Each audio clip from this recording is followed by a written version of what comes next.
Budget पर नागपुर महानगर पालिका के वरिष्ठ नगर सेवकों ने अपनी अपनी प्रतिक्रिया दी है। महापौर दयाशंकर तिवारी ने कहा कि ये बजट सभी वर्गों के लिए न्याय संगत है, तो वहीं कांग्रेस और एनसीपी के नगर सेवकों ने इस बजट को चुनावी बजट बताते हुए कहा कि इस बजट में आम नागरिकों के लिए कुछ भी नहीं है।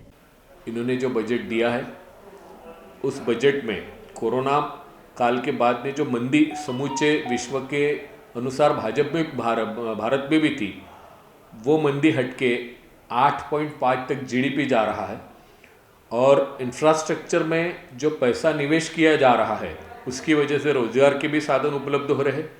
पिछले बजट में आपने देखा कि कृषि क्षेत्र में काफ़ी सारा निवेश किया गया, इसकी वजह से कृषि क्षेत्र में भी बहुत बड़ी क्रांति आई और इस बार माइक्रो फाइनेंसिंग के तहत युवकों को रोजगार देने की जो बात की गई है उस वजह से गरीब तबके के लोगों के भी, या हम जिसे कह सकते कि गांव खेड़े के लोगों के भी उसका फायदा होगा। एक आर्थिक महासत्ता भारत आने वाले समय में समूचे विश्व में उभर कर आएगा। इस तरीके का बजट हमारे वित्त मंत्री जी ने दिया है। ये जो बजट है हर साल के जैसा जो 7.5 सालों से ये जो सरकार भाजपा की केंद्र में चल रही है, वो बजट में किसी भी प्रकार का किसानों के लिए, व्यापारियों के लिए, रोजगार के हिसाब से किसी भी प्रकार का नहीं है। और ये जो बजट जो पेश किया गया है वो सीधा सरल जो 5 राज्यों में जो इलेक्शन हो रहे हैं उस इलेक्शन को देखते हुए संगठनात्मक उनके फ़ायदा होना चाहिए। और जिस प्रकार से वहाँ पे वो जो कुछ जगह उनकी सत्ता है वो वापस लाने की और कुछ जहाँ नहीं है वो सत्ता लाने के हिसाब से ये बजट पारित किया गया।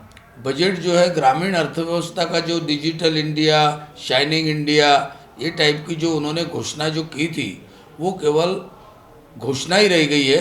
अभी तक उन्होंने उनके बारे में कुछ भी सोच उनकी नहीं है, क्योंकि उन्होंने किसानों के प्रति और अभी जो महंगाई, वो जो बजट जो बताया गया कि अभी ये जो 5 राज्यों में जो चुनाव हो रहे हैं उसको देखते हुए उन्होंने उसके ऊपर थोड़ा फोकस करने की कोशिश की है, लेकिन वो खोखला बजट है। ये बजट में कोई दम नहीं है। इस वर्ष भी जब हम डिजिटल इंडिया के दृष्टि से बात करते हैं तो डिजिटल इंडिया का मतलब केवल अर्बनाइजेशन नहीं है। डिजिटल इंडिया का फ़ायदा समाज के अंतिम व्यक्ति तक पहुँचे, देहात के अंतिम व्यक्ति तक पहुँचे।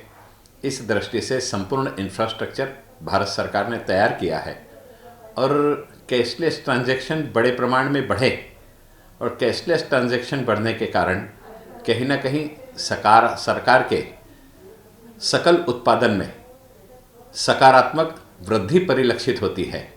इस दृष्टि से इन सारी बातों को विशेषता से इस बजट में ध्यान दिया गया है। समाज के सभी वर्गों को न्याय मिल सके, इस दृष्टि से भी इस बजट में ध्यान दिया गया है। युवा वर्ग को प्रोत्साहन देने के दृष्टि से भी इस बजट में ध्यान दिया गया है। महिलाओं के लिए भी विशेष ध्यान दिया गया है।